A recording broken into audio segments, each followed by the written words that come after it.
ভারতীয় কর্তৃপক্ষের বিরুদ্ধে জাতিগত বাঙালি মুসলমানদের কোনো আইনি প্রক্রিয়া ছাড়াই বাংলাদেশ সীমান্তে জোরপূর্বক পুশব্যাক করার অভিযোগ তুলে গভীর উদ্বেগ প্রকাশ করেছে আন্তর্জাতিক মানবাধিকার সংস্থা হিউম্যান রাইটস ওয়াচ।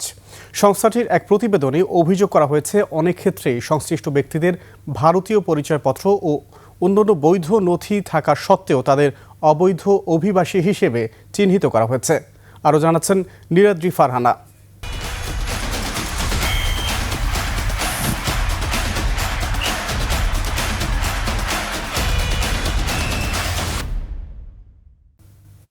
আন্তর্জাতিক মানবাধিকার সংস্থা হিউম্যান রাইটস ওয়াচের প্রতিবেদনে বলা হয়েছে, কোনো আইনি প্রক্রিয়া ছাড়াই জাতিগত বাঙালি মুসলমানদের বাংলাদেশে অবৈধভাবে ঠেলে পাঠানো হচ্ছে।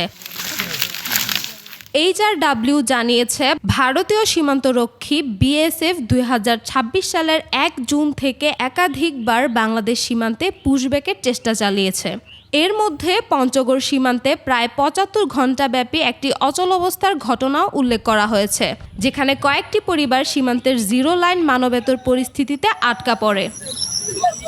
প্রতিবেদন অনুযায়ী পশ্চিমবঙ্গের নির্বাচন পরবর্তী সময়ে কথিত অবৈধ অভিবাসীদের শনাক্ত ও বহিষ্কারের লক্ষ্যে একটি নীতিমালা কার্যকর করা হয়েছে বলে কর্মকর্তারা স্বীকার করেছেন। এর আওতায় অনেককে আটক করে জোরপূর্বক সীমান্তে পাঠানো হচ্ছে। হিউম্যান রাইটস ওয়াচ আরও অভিযোগ করেছে, অনেকের নাম ভোটার তালিকা থেকে বাদ দেওয়া হচ্ছে এবং তাদের নিজেদের অবস্থান ব্যাখ্যা বা আইনি প্রতিকার পাওয়ার সুযোগ দেওয়া হচ্ছে না।